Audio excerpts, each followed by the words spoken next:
Bonjour et bienvenue chez la Fée du Sommeil. Aujourd'hui, je vais continuer de vous lire les histoires des contes des Mille et une nuits.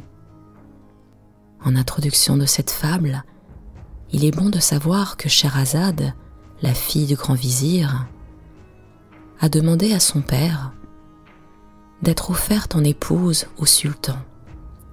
Sultan qui, par désespoir d'avoir été trompé par sa femme, a pris la dure décision d'épouser une nouvelle femme chaque soir et de la tuer le lendemain matin. C'est ainsi que le grand vizir décide de conter cette nouvelle fable à sa fille Scheherazade. L'âne, le bœuf et le laboureur.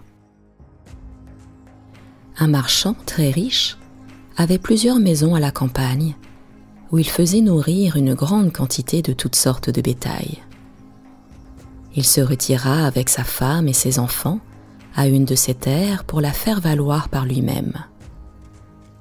Il avait le don d'entendre le langage des bêtes, mais avec cette condition qu'il ne pouvait l'interpréter à personne sans s'exposer à perdre la vie, ce qui l'empêchait de communiquer les choses qu'il avait apprises par le moyen de ce don. Il avait, à une même auge, un bœuf et un âne.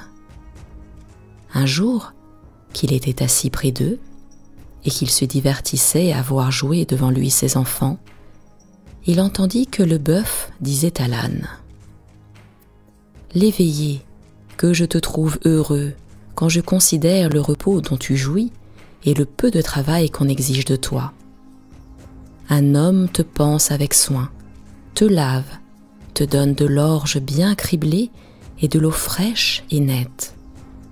Ta plus grande peine est de porter le marchand, notre maître, lorsqu'il a quelques petits voyages à faire. Sans cela, toute ta vie se passerait dans l'oisiveté. La manière dont on me traite est bien différente, et ma condition est aussi malheureuse que la tienne est agréable. Il est à peine minuit qu'on m'attache à une charrue, que l'on me fait traîner tout le long du jour en fendant la terre, ce qui me fatigue à un point que les forces me manquent quelquefois. D'ailleurs, le laboureur qui est toujours derrière moi ne cesse de me frapper. À force de tirer la charrue, j'ai le cou tout écorché. Enfin, après avoir travaillé depuis le matin jusqu'au soir, quand je suis de retour, on me donne à manger de méchantes fèves sèches, dont on ne s'est pas mis en peine d'ôter la terre, ou d'autres choses qui ne valent pas mieux. Pour comble de misère, lorsque je me suis repu d'un mets si peu appétissant, je suis obligé de passer la nuit couché dans mon ordure. Tu vois donc que j'ai raison d'envier ton sort. » L'âne n'interrompit pas le bœuf. Il lui laissa dire tout ce qu'il voulut, mais, quand il eut achevé de parler, « Vous ne démentez pas, lui dit-il. Le nom d'idiot qu'on vous a donné, vous êtes trop simple. Vous vous laissez mener comme l'on veut. Et vous ne pouvez prendre une bonne résolution. Cependant, quel avantage vous revient-il de toutes les indignités que vous souffrez ? Vous vous tuez vous-même pour le repos, le plaisir et le profit de ceux qui ne vous en savent point gré. Vous vous tuez vous-même pour le repos, le plaisir et le profit de ceux qui ne vous en savent point gré. On ne vous traiterait pas de la sorte si vous aviez autant de courage que de force. Lorsqu'on vient vous attacher à l'auge, que ne faites-vous résistance? Que ne donnez-vous pas de bons coups de corne? Que ne marquez-vous votre colère en frappant du pied contre la terre? Pourquoi enfin n'inspirez-vous pas la terreur par des beuglements effroyables? La nature vous a donné les moyens de vous faire respecter et vous ne vous en servez pas. On vous apporte de mauvaises fèves et de mauvaises pailles, n'en mangez point, flairez-les seulement et laissez-les. Si vous suivez les conseils que je vous donne, vous verrez bientôt un changement dont vous me remercierez. » Le bœuf prit en fort bonne part les avis de l'âne et lui témoigna combien il lui en était obligé. « Cher l'éveillé, ajouta-t-il, je ne manquerai pas de faire tout ce que tu m'as dit, et tu verras de quelle manière je m'en acquitterai. » Ils se turent après cet entretien dont le marchand ne perdit pas une parole. Le lendemain, de bon matin, le laboureur vint prendre le bœuf. Il l'attacha à la charrue et le mena au travail à l'ordinaire. Le bœuf, qui n'avait pas oublié le conseil de l'âne, fit fort le méchant ce jour-là.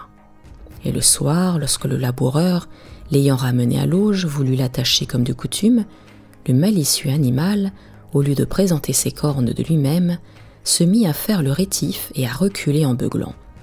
Il baissa même ses cornes, comme pour en frapper le laboureur. Il fit enfin tout le manège que l'âne lui avait enseigné. Le jour suivant, le laboureur vint le reprendre pour le ramener au labourage. Mais, trouvant l'auge encore remplie de fèves et de paille qu'il y avait mise le soir, et le bœuf couché par terre, les pieds étendus et haletant d'une étrange façon, il le crut malade. Il en eut pitié, et jugeant qu'il serait inutile de le mener au travail, il alla aussitôt en avertir le marchand. Le marchand vit bien que les mauvais conseils de l'éveillé avaient été suivis, et, pour le punir comme il le méritait, « Va, dit-il au laboureur, prends l'âne à la place du bœuf, et ne manque pas de lui donner bien de l'exercice. » Le laboureur obéit. L'âne fut obligé de tirer la charrue tout ce jour-là, ce qui le fatigua d'autant plus qu'il était moins accoutumé à ce travail. Outre cela, il reçut tant de coups de bâton qu'il ne pouvait se soutenir quand il fut de retour. Cependant, le bœuf était très content. Il avait mangé tout ce qu'il y avait dans son auge et s'était reposé toute la journée. Il se réjouissait en lui-même d'avoir suivi les conseils de l'éveillé. Il lui donnait 1000 bénédictions pour le bien qu'il lui avait procuré, et il ne manqua pas de lui en faire un nouveau compliment lorsqu'il le vit arriver.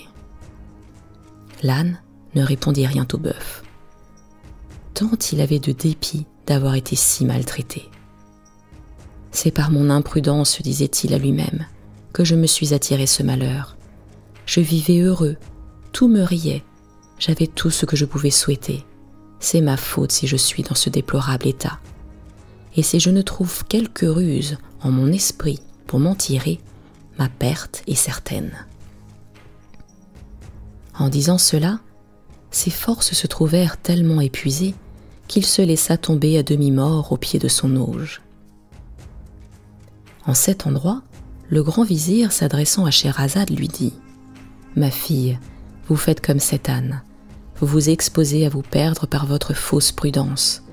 Croyez-moi, demeurez en repos et ne cherchez point à prévenir votre mort. » « Mon père, dit Scheherazade, l'exemple que vous venez de me rapporter n'est pas capable de me faire changer de résolution, et je ne cesserai de vous importuner que je n'ai obtenu de vous que vous me présentiez au sultan pour être épousée. » Le vizir, voyant qu'elle persistait toujours dans sa demande, lui répliqua « Eh bien, puisque vous ne voulez pas quitter votre obstination, je serai obligé de vous traiter de la même manière que le marchand dont je viens de parler traita sa femme peu de temps après, et voici comment.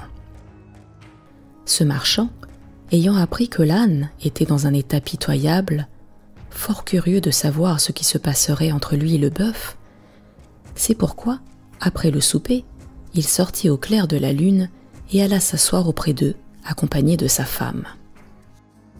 En arrivant, il entendit l'âne qui disait au bœuf « Compère, dites-moi, je vous prie, ce que vous prétendez faire quand le laboureur vous apportera demain à manger. »« Ce que je ferai, répondit le bœuf, je continuerai de faire ce que tu m'as enseigné. Je m'éloignerai d'abord, je présenterai mes cornes comme hier, je ferai le malade et feindrai d'être aux abois. »« Gardez-vous-en bien, interrompit l'âne. Ce serait le moyen de vous perdre, car, en arrivant ce soir, j'ai ouï dire au marchand notre maître une chose qui m'a fait trembler pour vous. »« Et qu'avez-vous entendu, dit le bœuf, ne me cachez rien de grâce, mon cher éveillé. » Notre maître, reprit l'âne, a dit au laboureur ces tristes paroles. « Puisque le bœuf ne mange pas, et qu'il ne peut se soutenir, je veux qu'il soit tué dès demain.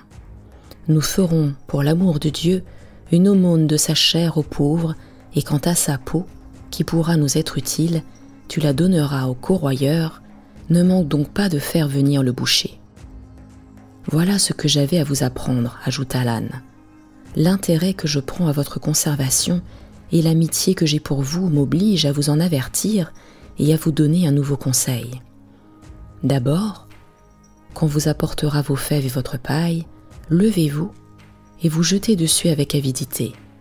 Le maître jugera par là que vous êtes guéri et révoquera sans doute l'arrêt de votre mort, au lieu que, si vous en usez autrement, c'est fait de vous. » Ce discours produisit l'effet qu'en avait attendu l'âne. Le bœuf en fut étrangement troublé et en beugla d'effroi.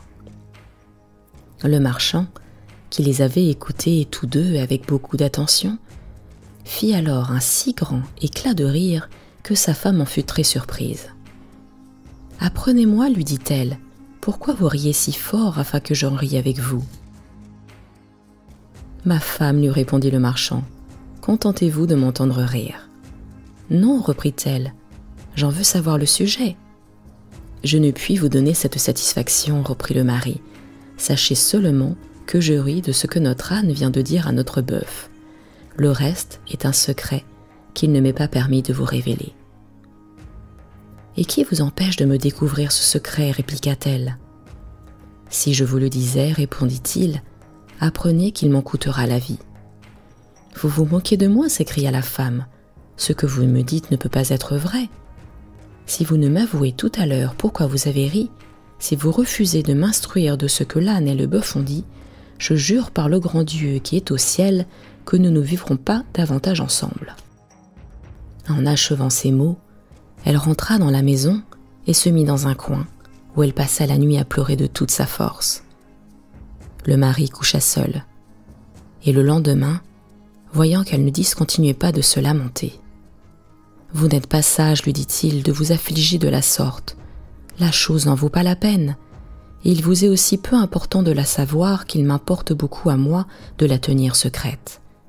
N'y pensez donc plus, je vous en conjure. »« J'y pense si bien encore, répondit la femme, que je ne cesserai pas de pleurer que vous n'ayez satisfait ma curiosité. »« Mais je vous dis fort sérieusement, répliqua-t-il, qu'il m'en coûtera la vie si je cède à vos indiscrètes insistances. »« Qu'il arrive tout ce qu'il plaira à Dieu, répartit-elle, je n'en démordrai pas. »« Je vois bien, reprit le marchand, qu'il n'y a pas moyen de vous faire entendre raison, et comme je prévois que vous vous ferez mourir vous-même par votre opiniâtreté, je vais appeler vos enfants, afin qu'ils aient la consolation de vous voir avant que vous mouriez. » Il fit venir ses enfants et envoya chercher aussi le père, la mère et les parents de sa femme. Lorsqu'ils furent rassemblés et qu'ils leur eurent expliqué de quoi il était question, ils employèrent leurs éloquences à faire comprendre à la femme qu'elle avait tort de ne vouloir pas revenir de son entêtement, mais elle les rebuta tous et dit qu'elle mourrait plutôt que de céder à cela à son mari. Le père et la mère eurent beau lui parler en particulier et lui représenter que la chose qu'elle souhaitait d'apprendre ne lui était d'aucune importance, il ne gagna rien sur son esprit, ni par leur autorité, ni par leur discours. Quand ses enfants virent qu'elle s'obstinait à rejeter toutes les bonnes raisons dont on combattait son opiniâtreté, ils se mirent à pleurer amèrement. Le marchand lui-même ne savait plus où il en était. Assis seul auprès de la porte de sa maison, il délibérait déjà s'il sacrifierait sa vie pour sauver celle de sa femme, qu'il aimait beaucoup. « Or, ma fille, continua le vizir en parlant toujours à Scheherazade, ce marchand avait 50 poules et un coq avec un chien qui faisait bonne garde. Pendant qu'il était assis, comme je l'ai dit, et qu'il rêvait profondément au parti qu'il devait prendre, il vit le chien courir vers le coq qui s'était jeté sur une poule et il entendit qu'il lui parla de ces termes. « Ô coq, Dieu ne permettra pas que tu vives encore longtemps. N'as-tu pas honte de faire aujourd'hui ce que tu fais ?» Le coq monta sur ses ergots et se tournant du côté du chien. « Pourquoi ?» répondit-il fièrement. « cela me serait-il défendu aujourd'hui plutôt que les autres jours ? » ?»« Puisque tu l'ignores, répliqua le chien, apprends que notre maître est aujourd'hui dans un grand deuil. Sa femme veut qu'il lui révèle un secret qui est de telle nature qu'il perdra la vie s'il lui découvre. Les choses sont en cet état, et il est à craindre qu'il n'ait pas assez de fermeté pour résister à l'obstination de sa femme, car il l'aime, et il est touché des larmes qu'elle répand sans cesse. Il va peut-être périr, nous en sommes tous alarmés dans ce logis. Toi seul, insultant à notre tristesse, tu as l'impudence de te divertir avec tes poules. » Le coq repartit de cette sorte à la réprimande du chien. « Que notre maître est insensé, il n'a qu'une femme, il n'en peut venir à bout, pendant que j'en ai 50 qui ne font que ce que je veux. Qu'il rappelle sa raison, il trouvera bientôt un moyen de sortir de l'embarras où il est. »« Et que veux-tu qu'il fasse ?» dit le chien. « Qu'il entre dans la chambre où est sa femme, répond le coq, et qu'après s'être enfermé avec elle, il prenne un bon bâton et lui en donne 1000 coups. Je mets en fait qu'elle sera sage après cela, et qu'elle ne le pressera plus de lui dire ce qu'il ne doit pas lui révéler. » Le marchand n'eut pas sitôt entendu ce que le coq venait de dire qu'il se leva de sa place, prit un gros bâton, alla trouver sa femme qui pleurait encore, s'enferma avec elle et la battit si bien qu'elle ne put s'empêcher de crier. « C'est assez, mon mari, c'est assez, laissez-moi, je ne vous demanderai plus rien. » À ces paroles, et voyant qu'elle se repentait d'avoir été curieuse si mal à propos, il cessa de la maltraiter, il ouvrit la porte, toute la parenté entra, se réjouit de trouver la femme revenue de son entêtement, et fit compliment au mari sur l'heureux expédient dont il s'était servi pour la mettre à raison. « Ma fille, ajouta le vizir, vous mériteriez d'être traitée de la même manière que la femme de ce marchand. »« Mon père, dit alors Scheherazade, de grâce, ne trouvez point mauvais que je persiste dans mes sentiments. L'histoire de cette femme ne saurait m'ébranler. Je pourrais vous en raconter beaucoup d'autres qui vous persuaderaient que vous ne devez pas vous opposer à mon dessein. D'ailleurs, pardonnez-moi si j'ose vous le déclarer, vous vous y opposeriez vainement. Quand la tendresse paternelle refuserait de souscrire à la prière que je vous fais, j'irai me présenter moi-même au sultan. » Enfin, le père, poussé à bout par la fermeté de sa fille, se rendit à ses importunités, et quoique fort affligé de n'avoir pu la détourner d'une si funeste résolution, il alla dès ce moment trouver Schahriar pour lui annoncer que la nuit prochaine il lui mènerait Scheherazade. Le sultan fut fort étonné du sacrifice que son grand vizir lui faisait. « Comment avez-vous pu, lui dit-il, vous résoudre à me livrer votre propre fille ?»« Sire, lui répondit le vizir, elle s'est offerte d'elle-même. La triste destinée qui l'attend n'a pu l'épouvanter, et elle préfère à sa vie l'honneur d'être une seule nuit l'épouse de votre majesté. »« Mais ne vous trompez pas, vizir, reprit le sultan, demain, en remettant Scheherazade entre vos mains, je prétends que vous lui ôtiez la vie. Si vous y manquez, je vous jure que je vous ferai mourir vous-même. »« Sire, repartit le vizir, mon cœur gémira, sans doute, en vous obéissant. Mais la nature aura beau murmurer. Quoique père, je vous réponds d'un bras fidèle. » Schahriar accepta l'offre de son ministre et lui dit qu'il n'avait qu'à lui amener sa fille quand il lui plairait. Le grand vizir alla porter cette nouvelle à Scheherazade, qui la reçut avec autant de joie que si elle eût été la plus agréable du monde. Elle remercia son père de l'avoir si sensiblement obligé, et, voyant qu'il était accablé de douleur, elle lui dit, pour le consoler, qu'elle espérait qu'il ne se repentirait pas de l'avoir marié avec le sultan, et qu'au contraire, il aurait sujet de s'en réjouir le reste de sa vie. Elle ne songea plus qu'à se mettre en état de paraître devant le sultan. Mais, avant que de partir, elle prit sa sœur Dinarzade en particulier et lui dit « Ma chère sœur, j'ai besoin de votre secours dans une affaire très importante. Je vous prie de ne pas me la refuser. Mon père va me conduire chez le sultan pour être son épouse. Que cette nouvelle ne vous épouvante pas. Écoutez-moi seulement avec patience. Dès que je serai devant le sultan, je le supplierai de permettre que vous couchiez dans la chambre nuptiale afin que je jouisse cette nuit encore de votre compagnie. Si j'obtiens cette grâce, comme je l'espère, souvenez-vous de m'éveiller demain matin, 1 heure avant le jour, et de m'adresser à peu près ces paroles. Ma sœur, si vous ne dormez pas, je vous supplie, en attendant le jour qui paraîtra bientôt, de me raconter un de ces beaux contes que vous savez. Aussitôt, je vous en conterai un, et je me flatte de délivrer par ce moyen tout le peuple de la consternation où il est. Dinarzade répondit à sa sœur qu'elle ferait avec plaisir ce qu'elle exigeait d'elle. L'heure de se coucher étant enfin venue, le grand vizir conduisit Scheherazade au palais et se retira après l'avoir introduite dans l'appartement du sultan. Ce prince ne se vit pas plutôt seul avec elle qu'il lui ordonna de se découvrir le visage. Il la trouva si belle qu'il en fut charmé. Mais, s'apercevant qu'elle était en pleurs, il lui en demanda le sujet. « Sire, répondit Scheherazade, j'ai une sœur que j'aime aussi tendrement que j'en suis aimée. Je souhaiterais qu'elle passât la nuit dans cette chambre pour la voir et lui dire adieu encore une fois. Voulez-vous bien que j'aie la consolation de lui donner ce dernier témoignage de mon amitié ?» Schahriar y ayant consenti, on alla chercher Dinarzade qui vint en diligence. Le sultan se coucha avec Scheherazade sur une estrade fort élevée, à la manière des monarques de l'Orient, et Dinarzade dans un lit qu'on lui avait préparé au bas de l'estrade. 1 heure avant le jour, Dinarzade s'étant réveillée, ne manqua pas de faire ce que sa sœur lui avait recommandé. « Ma chère sœur, s'écria-t-elle, si vous ne dormez pas, je vous supplie, en attendant le jour qui paraîtra bientôt, de me raconter un de ces contes agréables que vous savez. Hélas, ce serait peut-être la dernière fois que j'aurai ce plaisir. » Scheherazade, au lieu de répondre à sa sœur, s'adressa au sultan.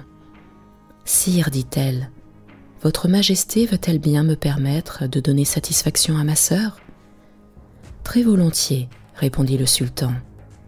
Alors, Scheherazade dit à sa sœur d'écouter, et puis, adressant la parole à Schahriar, elle commença de cette sorte. Et c'est ainsi que Scheherazade commença à raconter l'histoire. Retrouvez la Fée du Sommeil très bientôt pour la suite des contes des 1001 nuits.